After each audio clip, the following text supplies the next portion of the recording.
Hola chicos, ¿qué tal? Buenas noches. Vamos a continuar con esta sesión de la segunda semana de neumología, el curso que están llevando.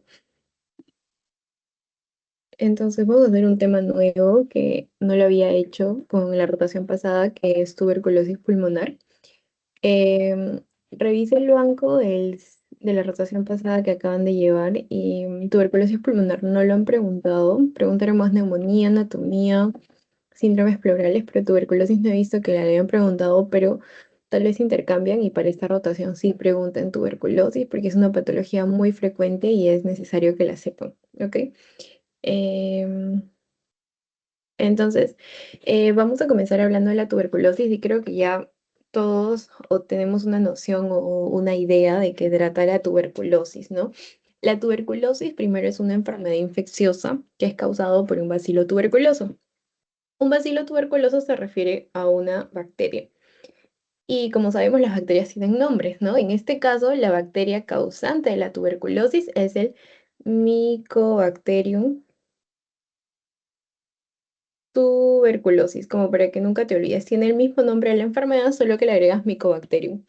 ¿Ya? Este es un bacilo alargado que va a tener ciertas características que lo vamos a ver más adelante cuando hablemos del patógeno y también como generalmente esta enfermedad, si bien es cierto, el mayor foco infeccioso son los pulmones, puede atacar también a otras partes de nuestro cuerpo, puede atacar a nuestro cerebro, puede atacar a nuestra válvula ileocecal a nivel gastrointestinal, puede atacar a nuestros huesos, entonces va a tener bastantes variaciones o tuberculosis de formas extrapulmonares, pero la que nos vamos a dedicar a ver hoy día, porque somos en el curso de neumología, es netamente la tuberculosis pulmonar. ¿Ok? Entonces, vamos a hablar un poco acerca de la epidemiología. Recordemos que tenemos dos enfermedades infecciosas que atacan principalmente bueno, el sistema respiratorio y son muy conocidas, que es el COVID-19 y la tuberculosis, ¿no?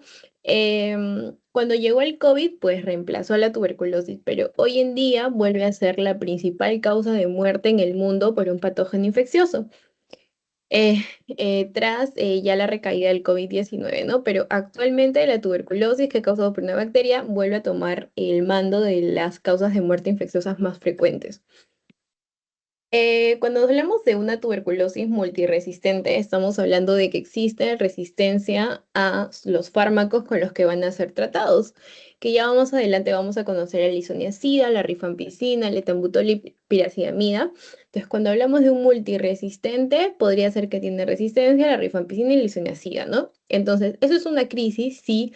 ¿Por qué? Porque estos pacientes no tienen el esquema sensible con el que deberían ser tratados, que es el de primera línea. Vienen a ser un riesgo para la salud pública porque al hacer un tratamiento un poco más largo, porque ya no van a ser tratados como deberían desde la primera vez cuando son sensibles, van a generar constantemente abandonos y se va a ir haciendo mucho y más resistente a diferentes otros fármacos.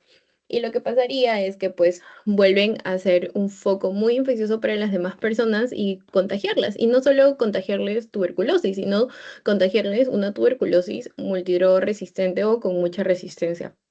Ya, entonces eso hay que tener en cuenta que la tuberculosis multiresistente es una crisis de salud pública y una amenaza para nuestra seguridad sanitaria. Solo 2 de cada 5 personas con tuberculosis farmacorresistente tuvieron acceso en el 2023. ¿Ya? Ahora, otra de las cosas que me olvidaba decirles es que Perú es uno de los países dentro de Latinoamérica con mayor prevalencia, pero también dentro de las tuberculosis con resistencia, también vendría a ser uno de los países más frecuentes, ya junto con Brasil. Ahora vamos a hablar un poco acerca del patógeno de la tuberculosis, que en este caso ya lo hemos conocido, es el Mycobacterium tuberculosis, ¿no? Como ven en la imagen, es una bacteria en forma de bacilo, alargada, y como ataca nuestros pulmones, pues es una bacteria aeróbica. ¿Ok? Por eso constantemente cuando ataca los pulmones les gusta estar en los ápices, ¿ok? Donde hay mayor cantidad, donde hay la mayor cantidad de oxígeno. Entonces, al ser una bacteria aeróbica, le gusta estar en un lugar donde haya bastante cantidad de oxígeno, ¿no? Otra de las características es que al ser un bacilo alargado también tiene una forma curva, ¿no? Ok, bacilo alargado, con forma curva.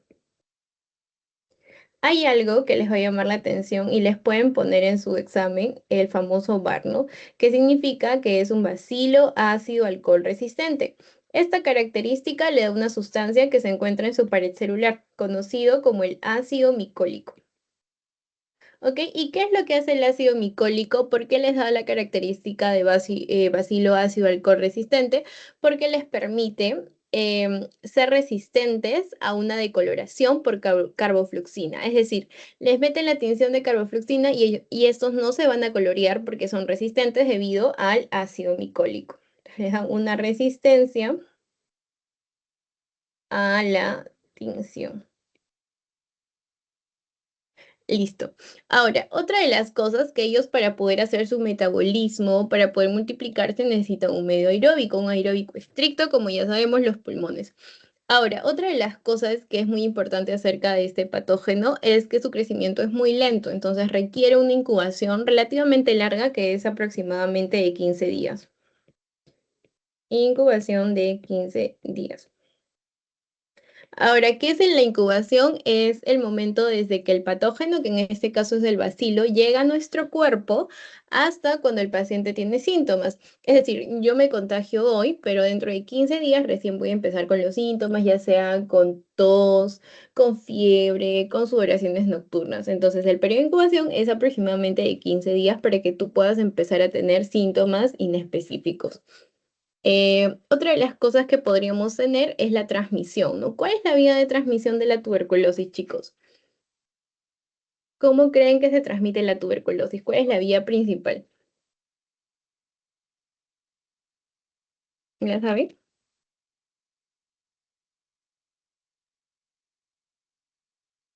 A ver, vamos a recordarlo, ¿ok? La vía de transmisión es una vía aérea, ¿ok? A través de unas gotículas, no sé si saben cómo se llaman, las gotículas de Flush, ¿ok? Entonces, estas van a permitir el ingreso al momento de estornudar, de toser, al momento de hablar, las personas se pueden contagiar, ¿ok? Entonces, recuerden, vía aérea, mediante cuando el paciente tose, estornuda, ¿ok? Habla, la otra persona susceptible se podría contagiar. Ya, esa es la vía de transmisión aérea que sí o sí deberían recordar. Y aquí es lo que les decía, ¿no? Miren, te hablan de una pared celular con ceras y muy ricas en ácido micólico. ¿Y qué era lo que hacía el ácido micólico? Le daba una resistencia y difícil de teñir que se consideraban los bacilos ácido alcohol resistente. ¿Ok? Y esa es la bacteria. Entonces, hasta aquí que podemos hablar sobre la tuberculosis. Es una enfermedad infecciosa causada por una bacteria, el cual es el Mycobacterium tuberculosis. Este es una bacteria en forma de bacilo que es estrictamente aeróbico, que tiene ácido micólico, que le da una característica de ácido alcohol resistente, que evita que se tiñe con la carbofluxina. ¿Qué más podríamos decir? La vía de transmisión, que es muy importante, ¿no? ¿Cómo tú te podrías contagiar de tuberculosis? No es la única porque también podría ser a través de fomites, es decir, se utiliza la mascarilla de otra persona. Sin embargo, la vía de transmisión principal es la vía aérea a través de las gotículas de Flush. Entonces, cuando el paciente tose, estornuda, habla, canta y hay otra persona susceptible frente a ella, se puede contagiar y puede desarrollar la enfermedad. ¿Ya? Ahora, hablemos de la primo infección tuberculosa. ¿En qué consiste? Primo de primera infección tuberculosa. Es decir, es el conjunto de reacciones que va a pasar en nuestro organismo cuando por primera vez yo me contagio de tuberculosis, ¿no? Entonces, un conjunto de reacciones ocurridas cuando por primera vez el humano se pone en contacto con el agente patógeno, que en este caso es la bacteria Mycobacterium tuberculosis. ¿Y la gravedad de qué depende? Es decir, que yo tenga una primoinfección por tuberculosis no necesariamente va a hacer que yo desarrolle la enfermedad. Es decir, si yo estoy, porque en algún momento todos vamos a estar en contacto con el Mycobacterium, no necesariamente porque yo esté en contacto con el Mycobacterium voy a desarrollar la enfermedad. ¿De qué depende? ¿De qué depende de que yo desarrolle la enfermedad o de la gravedad de la enfermedad? Depende de dos cosas.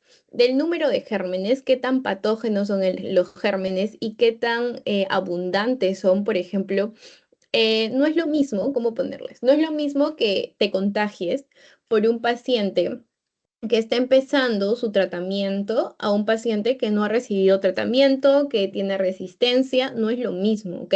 Sus gérmenes no son tan patógenos del que está recibiendo un tratamiento como el que no y es mucho más resistente. Entonces va a depender de eso, tanto del número de gérmenes del paciente que te va a contagiar y también depende mucho del que va a llegar, ¿no? O sea, de nosotros, pues, ¿no? ¿Cómo está nuestra defensa? Si, por ejemplo, nosotros tenemos buenas defensas, nos alimentamos bien, todos nuestros niveles laboratorios están completamente bien, no sufrimos de ninguna enfermedad, entonces nuestras defensas están correctamente, pues no están normales. Entonces, es muy probable que nosotros no desarrollemos la enfermedad. Pero, ¿qué pasaría si pues estamos en un paciente inmunosuprimido que toma corticoides, o sea, corticosuario? ¿O qué pasaría si estoy ante un paciente con VIH, sin tratamiento, antirretroviral? O si estoy a un paciente que está en plena quimioterapia. Entonces, estos pacientes son huéspedes muy susceptibles. ¿Y qué va a pasar? Probablemente en ellos sí se vaya a desarrollar la enfermedad. Y como les dije, dependen de estos dos factores que yo pueda desarrollar la enfermedad, del número de gérmenes y la defensa del sujeto.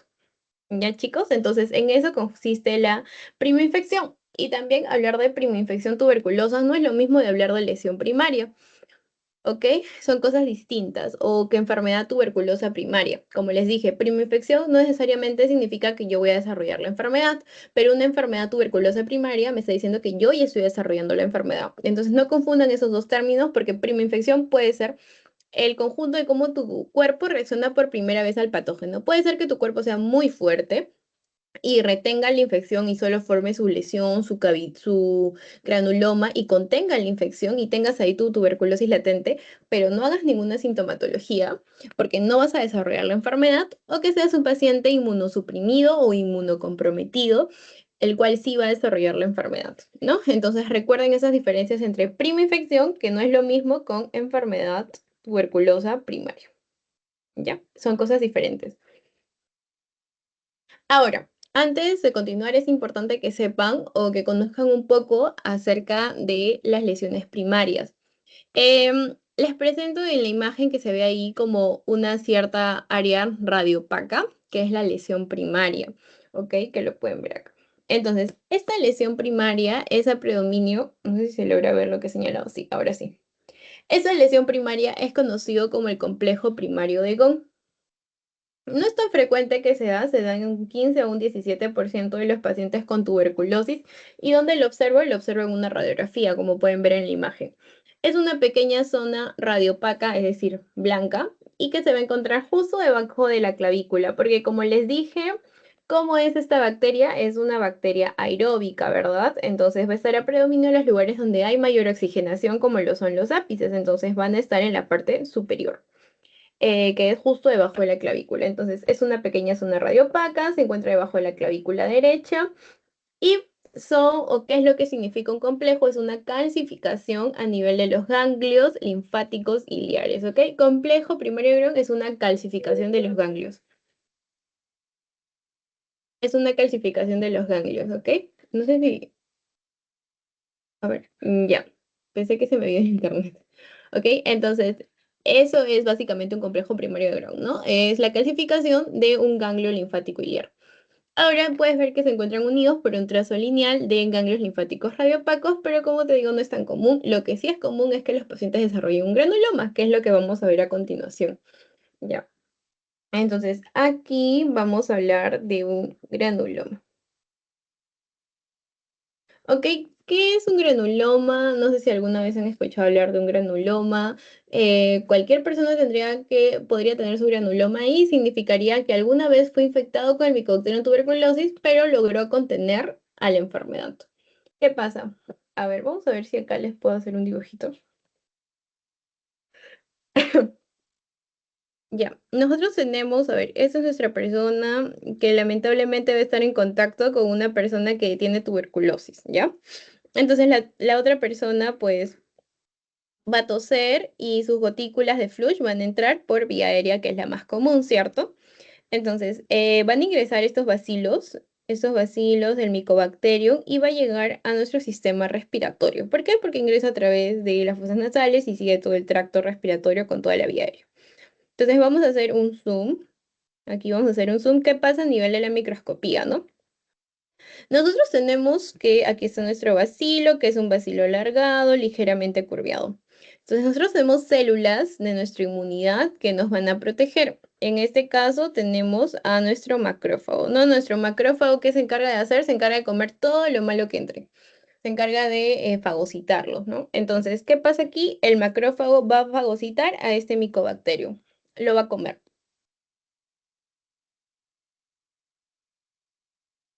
Y como pues no solo entra un bacilo, entran varios, el macrófago no se va a dar abasto y necesita mandar señales para que vengan otras células para que lo puedan ayudar, o sea, otras células de nuestra inmunidad. Entonces, el macrófago llama a nuestros linfocitos, especialmente los linfocitos CD4, y los llama y les dice, no, oye, necesito que mandes más células porque de verdad no estoy pudiendo con esta infección y necesito que me apoyes porque si no, esta infección se va a propagar por todo el cuerpo. Y entonces el linfocito CD4 dice, ok, te voy a ayudar. Y manda a células inmunitarias, ¿no? Manda a diferentes tipos de interleuquina, el factor necrosis tumoral alfa, manda a diferentes citocinas. Y entonces estas interleuquinas, estas citocinas, van a ayudar a contener la infección. Van a ayudar a contener la infección. Entonces, la unión, pues, de este macrófago comiendo al bacilo con las interleuquinas, las citocinas y otros linfocitos, por ejemplo, los linfocitos B, los fibroblastos, todos van a lograr hacer un acúmulo. Y este acúmulo se conoce como granuloma. Es decir, es cuando el macrófago con otras células inflamatorias ha logrado frenar al bacilo de Koch o al micobacterio y al lograrlo frenar, ha logrado que no se desarrolle la enfermedad, que se quede ahí en forma de un granuloma. Y es lo que dice acá, ¿no? O lo que puedes ver en la imagen. Esto es un pulmón que tiene un granuloma. Hacemos un zoom. ¿Y por qué está compuesto de los granulomas? Por células dendríticas, por neutrófilos, por células B, por células natural killer, por fibroblasto, por los famosos macrófagos, por los linfocitos T y por el bacilo, ¿no? Y por el bacilo. Acá están los bacilos, si se dan cuenta. Todos esos rojitos son los bacilos. Entonces, todas estas células de nuestra inmunidad han ido y han rodeado los bacilos y han contenido la infección, ¿ya? Entonces, esto es lo que pasa en un paciente que está con buena inmunidad. No tiene inmunidad deficiente. Entonces, nosotros, que nuestra inmunidad puede ser que esté bien, en lo general. Entonces nosotros vamos a generar o vamos a tender a hacer granulomas. ¿Por qué? Porque para lograr, es un mecanismo de defensa de nuestro cuerpo para detener la infección. Pero ¿qué pasaría con los pacientes que pues su nivel de linfocitos CD4, su inmunidad está disminuido? Por ejemplo, en el caso de los pacientes con VIH, ¿no? Que su órgano diano son las células, bueno, los linfocitos CD4. Entonces, sus linfocitos CD4 van a estar disminuidos. Entonces, ¿qué pasa? Cuando el macrófago pide ayuda para contener este bacilo, el linfocito CD4, al estar muy disminuido, no le va a hacer caso, o sea, no le va a importar lo que le diga, entonces no va a mandar a citocinas o va a mandar ayudas al macrófago. Entonces, ¿qué pasa? Obviamente que el bacilo va a poder replicarse y va a decirle, macrófago, no me haces nada, ni siquiera me puedes contener, yo voy a empezar a replicarme. Y es lo que hace, ¿no? El bacilo empieza a replicarse, replicarse, replicarse y empieza a extenderse. Y este bacilo va a viajar por todo nuestro cuerpo. Bien puede hacer que haga una tuberculosis pulmonar, pero al no tener un freno puede diseminarse a través de vía sanguínea y puede irse a otros órganos, y ahí están las famosas formas de tuberculosis extrapulmonar, como por ejemplo puede ir al cerebro y generar una meningitis tuberculosa, puede ir a la válvula ileocecal en el intestino y generar una tuberculosis gastrointestinal. Podría ir a los huesos y generar una tuberculosis ósea. Entonces, eso es lo que pasa y por eso generalmente los pacientes inmunosuprimidos, como los pacientes con VIH, suelen hacer tuberculosis extrapulmonares, que suelen ser fuera del pulmón. ¿Ya? Entonces, eso es básicamente lo que les quería explicar acerca del granuloma. El granuloma es la colección amorfa, como les dije, de macrófagos y de células inflamatorias, que están destinados a qué? A restringir la propagación bacteriana, es decir, a evitar que las bacterias se sigan replicando. En inmunocompetentes inhiben a los bacilos y detienen la progresión lenta de la enfermedad activa. Es decir, en los pacientes que están totalmente sanos y que su inmunidad está correcta, o sea, son competentes, van a formar granulomas para frenar la infección, porque es una manera de decir alto, no son como los policías. Entonces, pon alto, voy a poner orden acá, no se va a desarrollar la enfermedad, no te preocupes. ¿Ok? Entonces, eso es el granuloma, chicos. No sé si se me logró entender. ¿Podrían reaccionar para saber si se logró entender o quieren que lo vuelva a repetir?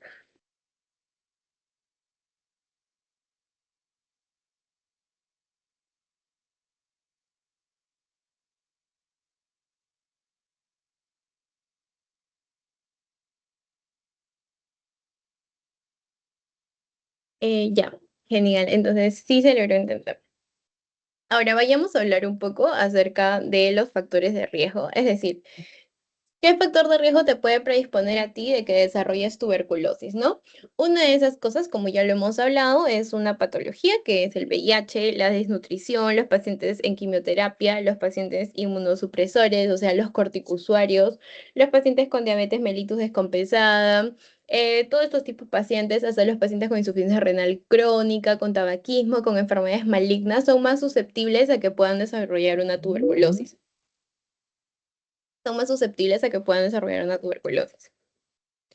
Ok, chicos, entonces hasta aquí ya saben qué es la tuberculosis, que es una enfermedad infecciosa, em, cuál es el patógeno, que en este caso es la bacteria, el Mycobacterium tuberculosis, la vía de transmisión que es la aérea a través de las gotículas de Flush, o también conocidos como aerosoles. Ya saben diferenciar entre una primoinfección tuberculosa y una enfermedad primaria, que no es lo mismo, ya lo hemos dicho, y las diferentes lesiones que se pueden crear para contener la infección, ¿no? Ya sea un granuloma, ya sea un complejo de Gauss, y los factores de riesgo que nos hacen más susceptibles a poder tener esta enfermedad. ¿Ok? Y ahora hablemos de las manifestaciones clínicas o los síntomas. Uy, el internet. Ya, ¿se me escucha bien, verdad? ¿O no?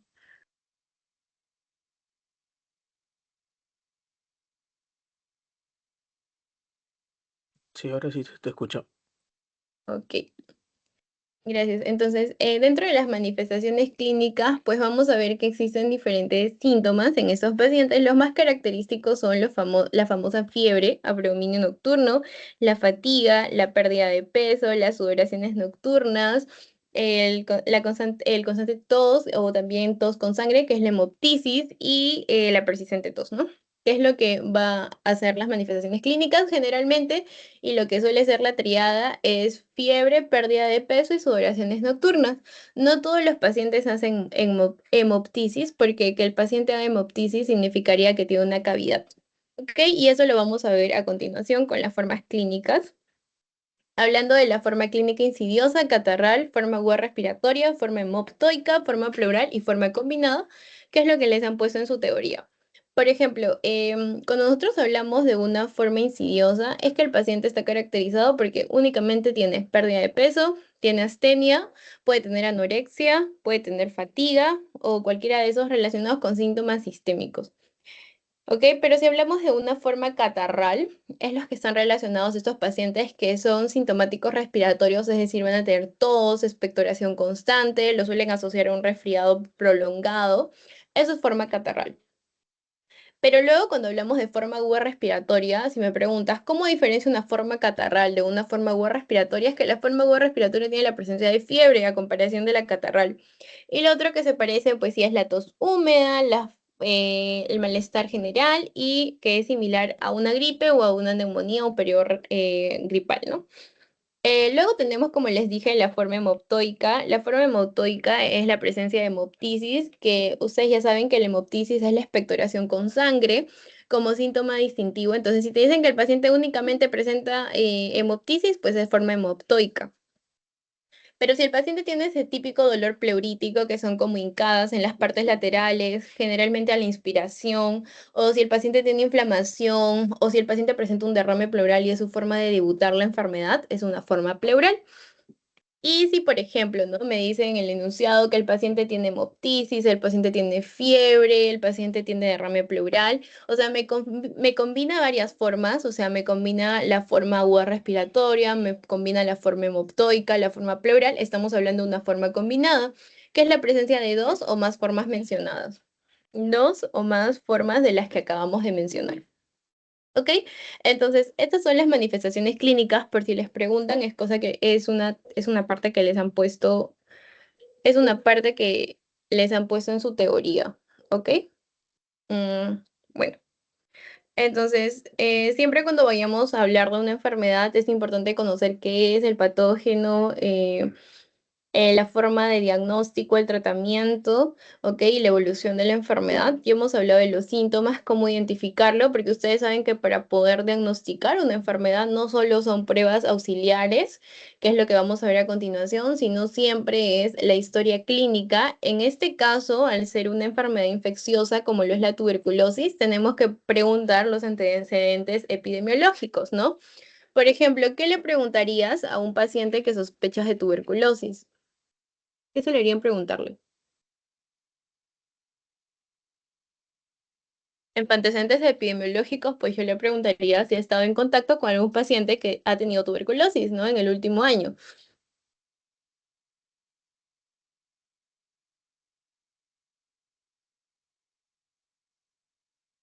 Entonces, le preguntarías eso, ¿verdad? Le preguntarías si está en contacto con algún paciente con tuberculosis o si ha estado en zonas de bastante hacinamiento, en zonas expuestas a tuberculosis, por ejemplo, no sé, autobuses donde donde no han estado ventilados. Entonces, básicamente esos son los antecedentes epidemiológicos. Ya, entonces ya has preguntado historia clínica, ya has visto los síntomas que te van con sudoración nocturna, con fiebre, básicamente con eso, ahora vayamos a pedir tus exámenes auxiliares, ¿no? El PPE no se suele pedir para el diagnóstico cuando el paciente viene con toda la clínica. Se suele utilizar más el PPE como una prueba de prevención a tuberculosis, se podría decir, o lo que nos piden a nosotros antes de ir al hospital, ¿no? Un PPE para ver si es que podríamos tener tuberculosis. Entonces, el PPE consiste en una inyección subcutánea y luego se mide en los milímetros de la induración, o sea, luego de colocar la sustancia vía subcutánea, vamos a medir la induración. Entonces, hay ciertos milímetros que tenemos que tener en cuenta. Por ejemplo, nosotros o las personas sin factores de riesgo, no es lo mismo la induración de estas personas con un paciente con VIH. El paciente con VIH, la induración va a ser menor. Por ejemplo, en los pacientes con VIH, en los trasplantados de órganos, en los inmunosuprimidos, se va a considerar positivo desde que la induración sea mayor o igual a 5 milímetros. Pero, por ejemplo, los pacientes, trabajadores de salud o estudiantes de salud que estén en constante ida al hospital, las personas que viven en zona de alta incidencia con tuberculosis, los niños menores de 5 años, a ellos recién se va a empezar a interpretar como positivo, siempre y cuando la induración sea mayor o igual a 10 milímetros. Pero, por ejemplo, si estamos hablando de unas personas sin factores de riesgo, ahí sí, pues la induración es un poco mayor, ¿no? Es mayor o igual a 15 milímetros, no es el mismo grado que es con los otros. Ok, chicos, entonces eso también si les podrían preguntar, ¿no? En una pregunta verdadero y falso, como que el personal de salud se considera positivo de tuberculosis desde que la induración es de 7 centímetros para adelante, falso, ¿verdad? Es mayor o igual a 10 milímetros.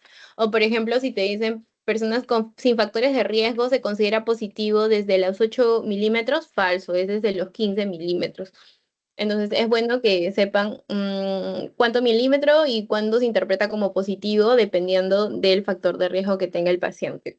Y ahí creo que eso también lo han visto en laboratorio. Luego vayamos a ver otros exámenes que son muy importantes, que son los exámenes auxiliares de imagen. Los exámenes auxiliares de imagen tenemos a la radiografía de tórax y a la tomografía, que son muy importantes para ver ciertos patrones que son característicos de la tuberculosis, ¿no?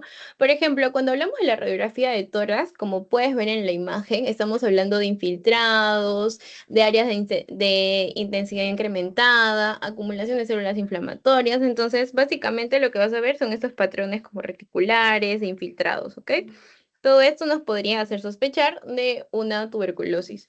Luego también si se tiene la posibilidad, si el hospital cuenta con tomografía, también se podría hacer una tomografía que es un poco más sensible, te da mayor resolución del carácter de la tuberculosis, si hay mayor, por ejemplo, afectación mediastinal, si hay afectación iliar, si hay las presencias de las bulas, de las cavitaciones, ¿no? Entonces, en la tomografía se van a ver esas cosas que en la radiografía no se suelen ver porque la tomografía es un poco más específica, ¿no?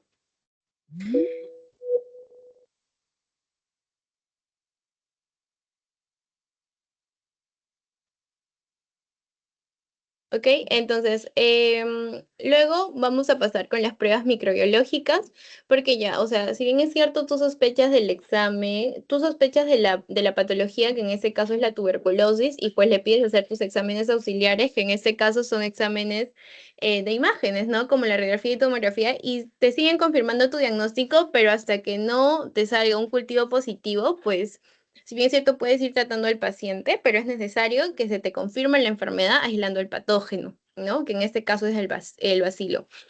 Entonces, dentro de las pruebas microbiológicas, podemos pedir una baciloscopía. La baciloscopía que utiliza la tinción de Ciel-Nielsen es la propiedad para ver a los micobacterios también, de retener ciertos colorantes. Por ejemplo, en este caso vamos a tener la famosa o lo que hemos visto anteriormente, bacilo ácido alcohol resistente, que es por los ácidos micólicos, ¿no? Y eso es que la baciloscopía, que es lo que también han visto en laboratorios, les van a decir que hay tantos bacilos por tantos números de células, algo así. Entonces, eso es la baciloscopía.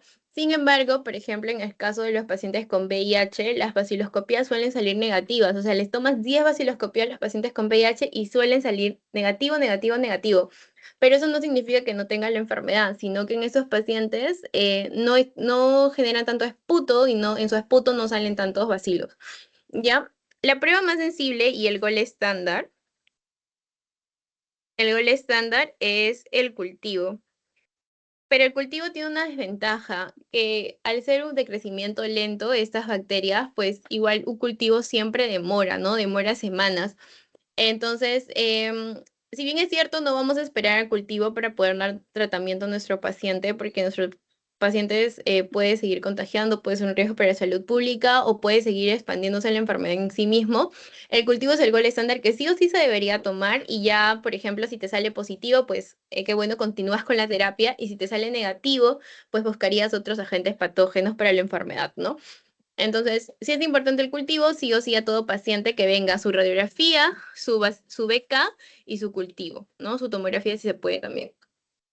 Ya, y luego tenemos que hoy en día se han creado las pruebas moleculares, que son las pruebas, si bien es cierto, son caritas, no todos los hospitales lo tienen, pero son mucho más rápidas y más efectivas, porque también aíslan, o si bien es cierto, no aíslan al patógeno, aíslan una partícula del patógeno, que en este caso, por ejemplo, en el GenExpert, aíslan su material genético.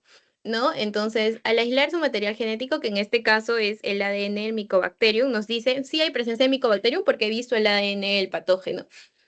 Ahora, ¿en qué consiste el GenExpert? Pues al igual que el cultivo, también vas a necesitar el esputo del paciente, lo pones en un cartucho y la máquina te hace todo, porque es una prueba automatizada. Entonces, el PCR en tiempo real es el GenExpert, que es una prueba de diagnóstico sumamente rápido. El tiempo de demora es de 2 horas, a comparación del cultivo que se demora 4 o 3 semanas.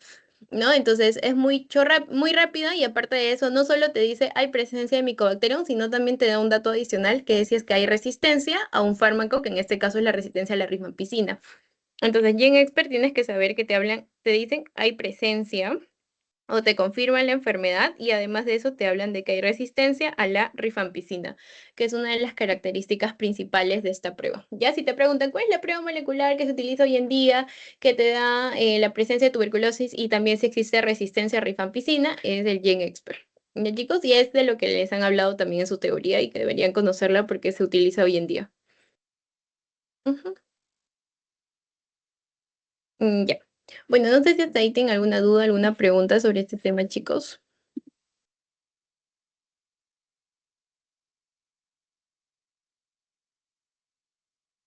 No, todo quedó claro, pueden reaccionar si gustan.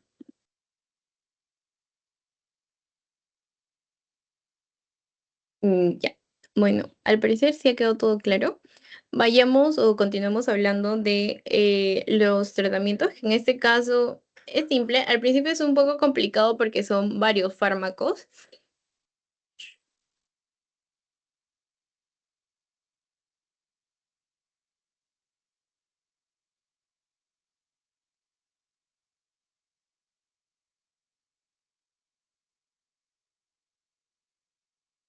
Ya. Entonces vamos a continuar con el tratamiento. El tratamiento primero es importante saber o hablar acerca del tratamiento de tuberculosis que sea pulmonar y que no sea extrapulmonar. Entonces tenemos dos situaciones que las voy a explicar aquí.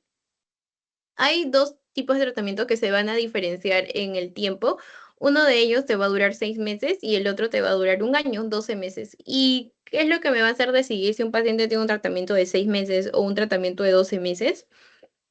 Es cómo es la patología, ¿no? Si mi tuberculosis es una tuberculosis pulmonar, solo pulmonar, es 6 meses. Si es un paciente con tuberculosis pulmonar, pero además de eso tiene VIH, también es 6 meses. Cuando la tuberculosis se trata durante 12 meses, es cuando son formas de tuberculosis extrapulmonar. ¿Como cuáles? No todas las extrapulmonares, ¿ok? Las del sistema nervioso central, las del hueso, ay, qué feo mi hueso. Las del hueso, las de las articulaciones y también la tuberculosis de tipo miliar. Estos tres tipos de tuberculosis extrapulmonares tienen un tiempo de tratamiento aproximadamente de 12 meses. En cambio, si solo es tuberculosis pulmonar o tuberculosis con VIH, son 6 meses. Pero también las otras formas de tuberculosis extrapulmonar que no estén aquí. O sea, puede ser una tuberculosis renal, ¿no? Porque aquí no está incluida. O puede ser una tuberculosis, no sé, del sistema gastrointestinal, ¿no? De la válvula ileocecal. Entonces, siempre y cuando la tuberculosis extrapulmonar no sea del sistema nervioso central, no sea del hueso, no sea miliar o no sea de las articulaciones. Esa es la diferencia en las cuales lo pueden tener en cuenta. Y básicamente el esquema es lo mismo para ambos, lo único que los diferencias es el tiempo es el tiempo de duración del tratamiento, ¿no? Por ejemplo, ambos van a ser vía oral diarias, que ya las van a conocer a continuación. Entonces, tenemos en el caso de la tuberculosis pulmonar, que es el tratamiento sensible, o tuberculosis extrapulmonar, a excepción de las que acabamos de ver, vamos a utilizar, ¿cuál es la línea? Isoniazida, rifampicina, piracidamida y etambutol. ¿Ok? Esto es de acá. Bueno, piracidamida lo suelen escribir en las abreviaturas así. Isoniazida, rifampicina, piracidamida y etambutol. ¿Ok? Las dosis van a ser diarias.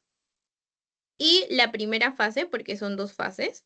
Ok, aquí voy a borrar esto de acá para poder hacerlo bonito. Ya. Entonces, esta es la primera fase. La primera fase va a ser isoniazida, rifampicina, piracidamida y etambutol todos los días durante 2 meses. Y la segunda fase solo van a ser con dos fármacos, con isoniazida y con rifampicina durante 4 meses. ¿Ok?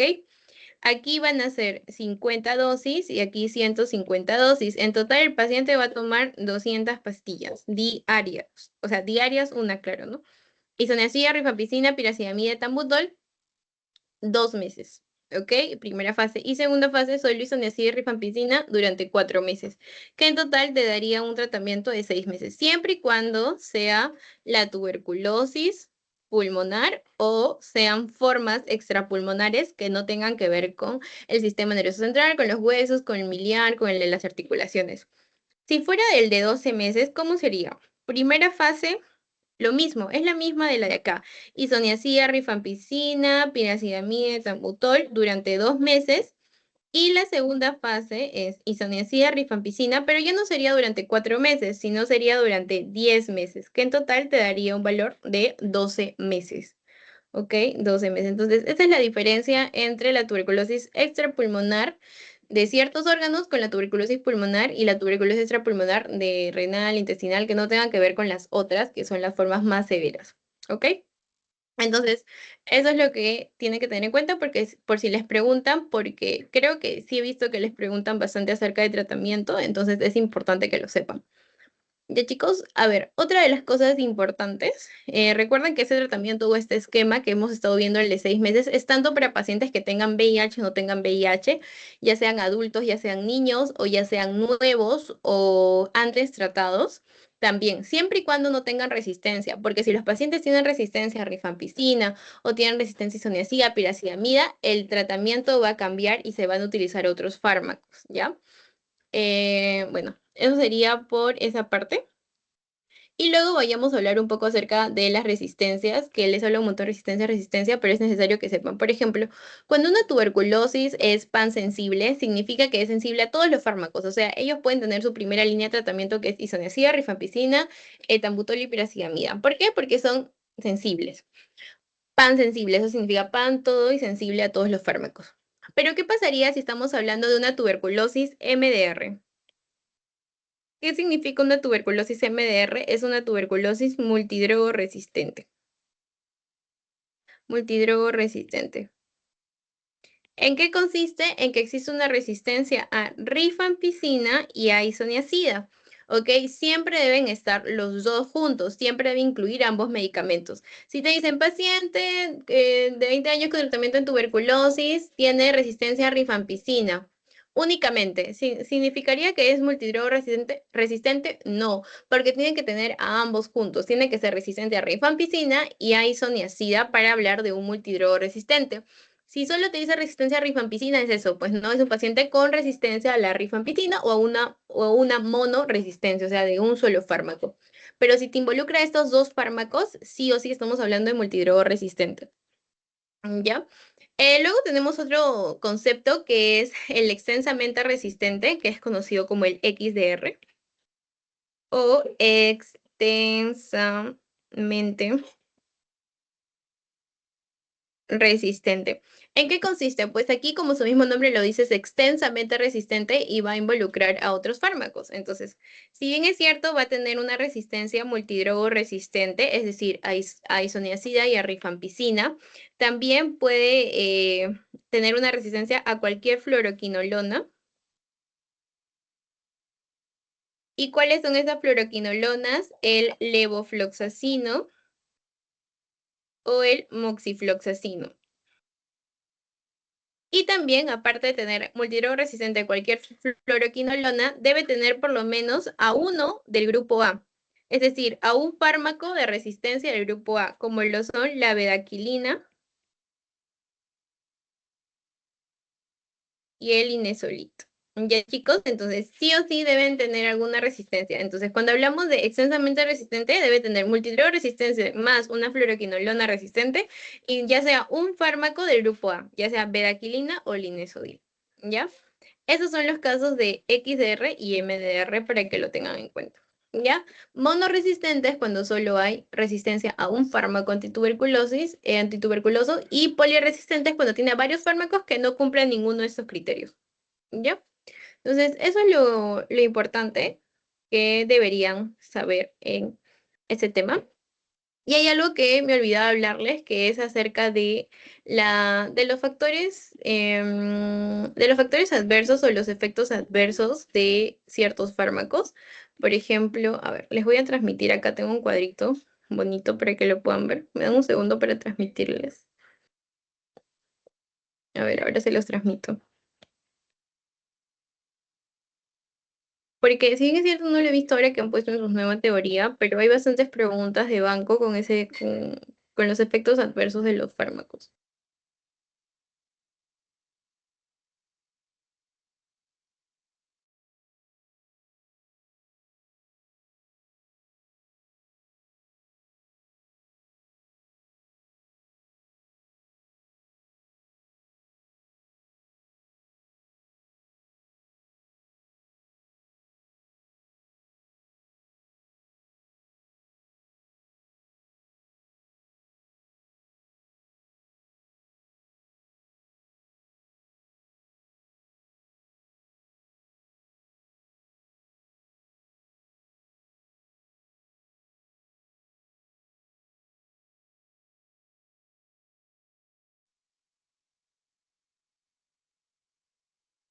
Ya, listo. Esta era la parte que les quería mostrar. No lo he visto que lo han puesto, pero son los efectos adversos de los fármacos, porque como ustedes saben, todo fármaco tiene efecto adverso. En este caso vamos a hablar de la primera línea, que son los cuatro que hemos visto. Por ejemplo, en el caso de la isoniazida, vemos que incrementan las transaminasas, es decir, son bastante hepatotóxicos. Pueden generar hepatitis, neuropatía periférica. Otros son la rifampicina. La rifampicina también incrementa las transaminasas y hay una elevación de bilirrubina. Luego tenemos las piracidamidas y el etambutol. Ese siempre es pregunta de examen. El etambutol, ¿qué es lo que genera? Neuritis periférica, o algunos le ponen como neuritis retrovulvar. Acá está. Neuritis retrovulvar, neuritis periférica y reacciones cutáneas, hasta que pueden generar ceguera, es el etambutol. Siempre recuerden, etambutol es el que más genera lesión a el ojo.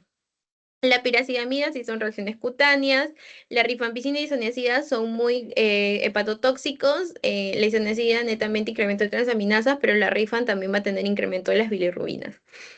¿No? Y acá es también alguno de los que les digo, isoniazida incremento de transaminasas, hepatitis, y rifampicina incremento de transaminasas, pero también incrementa las bilirrubinas. La piracidamida también puede generar hepatitis, poliartralgias e hiperuricemia, y el etambutol una neuritis retrovulvar. ¿Ok?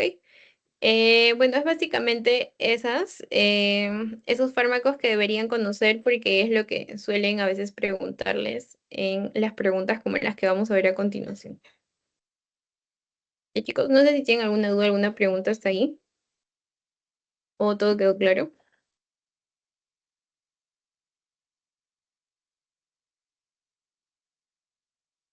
Bueno, al parecer sí. Vamos a continuar con las preguntas. Les voy a dar, no sé, 1 minuto, 2 minutos para que puedan responder y quiero su clave en el chat, que se puede. O si no, prenden su micro y me lo dicen.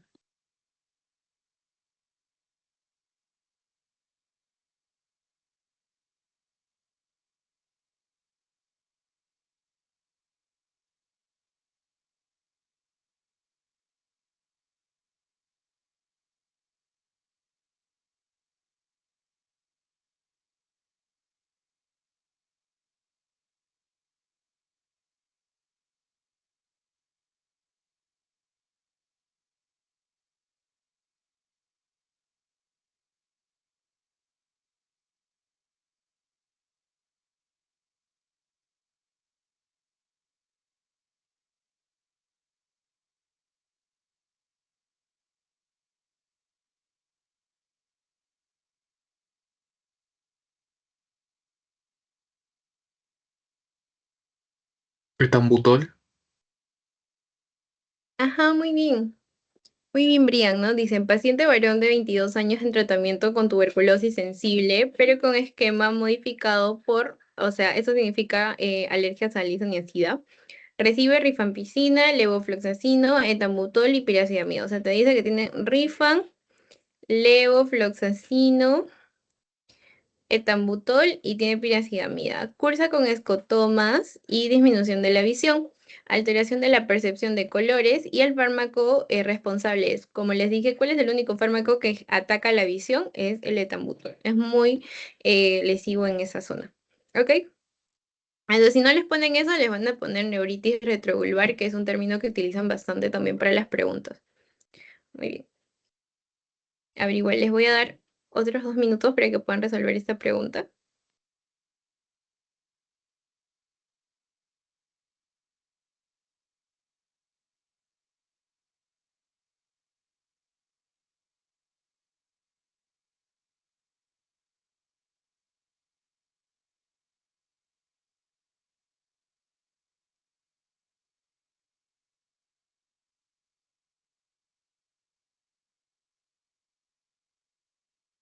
Se le tiene también que hacer estudios aparte para descartarlo. Ah, ajá. Entonces, ¿cuál sería tu clave? La A, La, B, la A. Ok, muy bien. Entonces, te dice que tiene un paciente de enfermedad renal crónica en hemodiálisis, en estudios para trasplante renal. Es derivado por sospecha de una TB latente, con un PPD positivo. O sea, TB latente significa que en sí no está desarrollando la enfermedad aún, pero la tiene ahí, ¿no? Y tiene un PPD positivo. Usted le informaría que con un cuantiferón positivo se confirma el diagnóstico, no. ¿Qué necesitamos para hacer un gol estándar? Necesitamos un cultivo, ¿verdad? Entonces, eso no sería la clave. Con un cuantiferón positivo y BK positivo se confirma el diagnóstico tampoco. O sea, está bien que tenga un BK, pero el BK no es el gol estándar. Tampoco se confirma el diagnóstico. El paciente suele tener PPD positivo, un infiltrado radiográfico, ya muy bien, tiene PPD infiltrado y tiene BK. Ya, pero no tiene cultivo, que es el gold estándar, necesita su cultivo, ¿no? Entonces, debe repetir el examen para confirmar el diagnóstico tampoco. No solo con el PPD se diagnostica tuberculosis. Recuerda siempre esto. O sea, es radiografía, BK y cultivo. El cultivo es el gold estándar. Además de un PPD positivo, es necesario hacer estudios para descarte de tuberculosis activa. Muy bien, esa es la clave correcta. Muy bien, Brian. Ujú. Ahora sí. A ver, chicos, ya les dije, les soplé esta pregunta.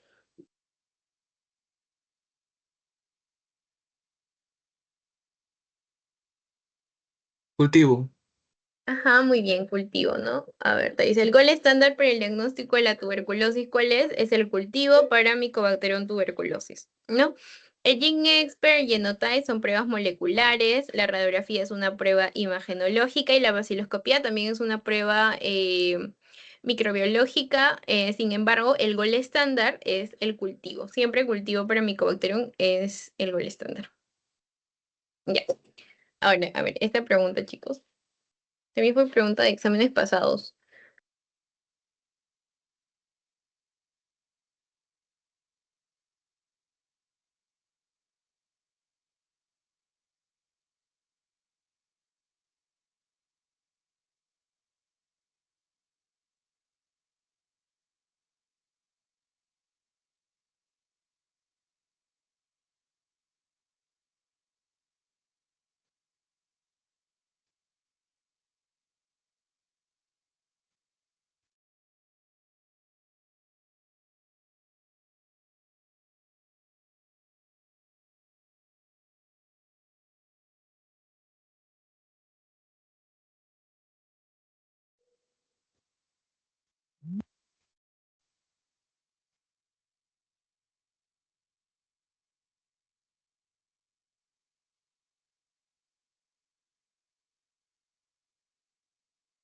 ¿Estamos expuestos?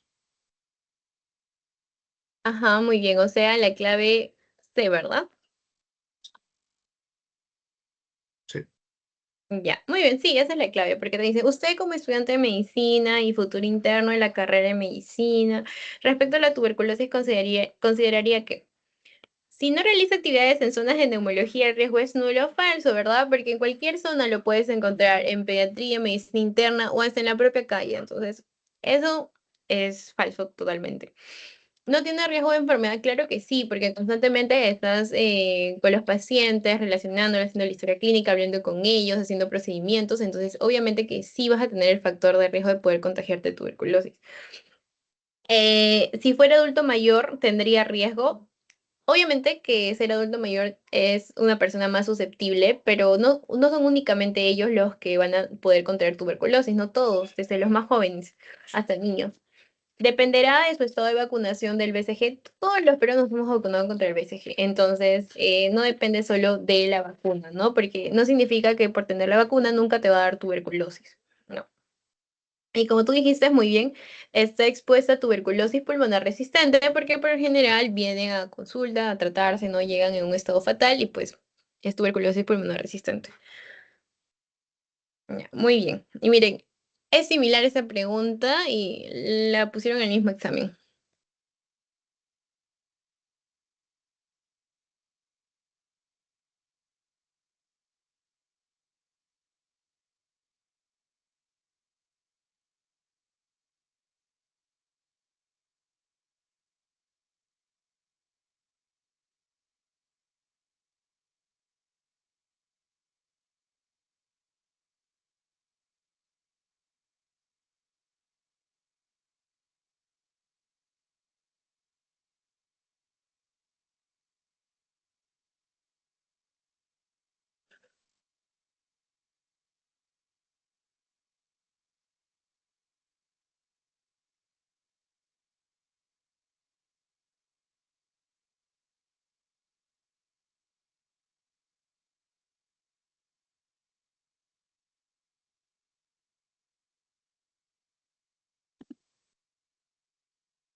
A ver, chicos, ¿alguien quiere responder? Tal vez Alexander, Brian. A ver, dime, Alexander. ¿Será la E? Ya, ¿por qué llegas a esa conclusión? Porque, por lo que habíamos visto anteriormente, ¿cierto? Sí.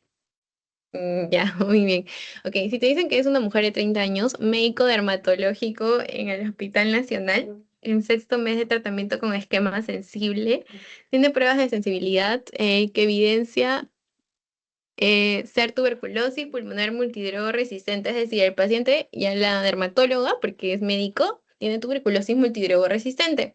Eso se explica por el ser mujer en edad reproductiva es un factor de riesgo. Para tener tuberculosis multidroga resistente, no. Necesariamente debe tener alguna enfermedad inmunosupresora como VIH. No, porque habíamos dicho que los pacientes desnutridos, pacientes corticousuarios, son personas inmunosupresoras, pero no necesariamente por VIH. Muy bien. El tratamiento necesariamente tuvo errores en su administración. Eh, Necesariamente puede ser por eso, no. Bien cierto, una de las causas para tener tuberculosis resistente es que no hayan dado un tratamiento adecuado. Segundo, es que te hayan transmitido esa resistencia. Por ejemplo, ella al momento de contagiarse no se contagió de TB sensible, sino de TB resistente. ¿Ok?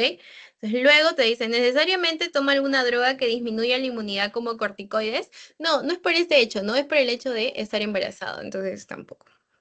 ¿El hecho de ser médico es un factor de riesgo para tuberculosis resistente? Sí, muy bien, porque en esa paciente que influyó que está embarazada, influyó el hecho, o sobre todo, el mayor factor de riesgo es una paciente que es médico, ¿no? Y que estén constantemente en contacto con las personas y puede haber adquirido tuberculosis resistente. Muy bien. Ahora, chicos, la pregunta final. ¿Una paciente embarazada puede tomar los fármacos antituberculosos o a ellas no se les trata, se les da otros fármacos? ¿Qué opinan?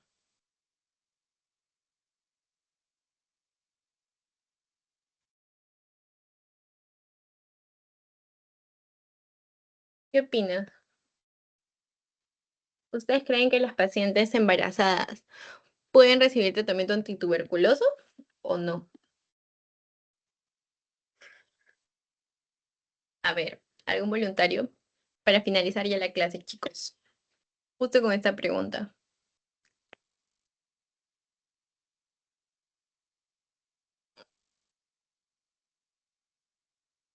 A ver, Alexander, cuéntame, ¿qué opinas tú? ¿O qué Que sí, crees? sí, sí, sí se le puede dar los fármacos antituberculosos. Ajá, muy bien, porque como cualquier otra persona, también necesita tratar la enfermedad, ¿no? Si no, la enfermedad no solo le va a hacer daño a ella, sino también a su bebé. Entonces, es obviamente que sí necesita el tratamiento y es el mismo tratamiento. La primera línea, igual, isoniazida, rifampicina, tambutol y piracetamida, así que no, no son teratogénicos. Justo cuando estaba rotando infectología, había un caso de una paciente con tuberculosis y embarazada, y sí, les daban el mismo tratamiento, y ella también tenía su duda que si su bebé iba a salir mal por los fármacos, y no, no es así. Así que toda paciente embarazada, así como cualquier adulto mayor, cualquier persona, excepto de que sea resistente, o sea, tenga una resistencia a uno de esos fármacos, necesita la primera línea, ¿no? Que es isoniazida, rifampicina, tambutol y piracidamida. ¿Ya, chicos, tienen alguna duda, pregunta o todo quedó claro? ¿Mm? ¿Qué opinan, chicos? Si quieren, pueden reaccionar para saber que me han entendido. Ok, gracias, Brian. O Brian, no sé cómo se dirá, pero es Brian. Ya, genial. Creo que sí quedó todo claro. Ya, muy bien, chicos. Espero que les haya podido servir el tema y puedan aplicarlo porque constantemente cuando vayan a emergencia van a encontrar pacientes con tuberculosis. ¿Ya? Entonces, a ver, les voy a enviar el link del post-test para que puedan resolverlo. No sé si les va a aparecer en el chat. A ver. Si no les aparece en el chat, me escriben por privado. Ahí tienen mi número. O sea, lo sacan del grupo para poder enviárselos porque si es que no están dentro del Teams, no les va a aparecer el post-test. Ya, chicos, si no tienen ninguna duda, pues solo quedarían resolver el post-test porque recuerden que es para su asistencia. Si no rellenan el post-test, no cuenta su asistencia. ¿De chicos? Entonces, bueno, si no tienen ninguna duda, eso sería todo por el día de hoy. Si no les aparece el post, me escriben ahorita mismo para mandárselos, por favor.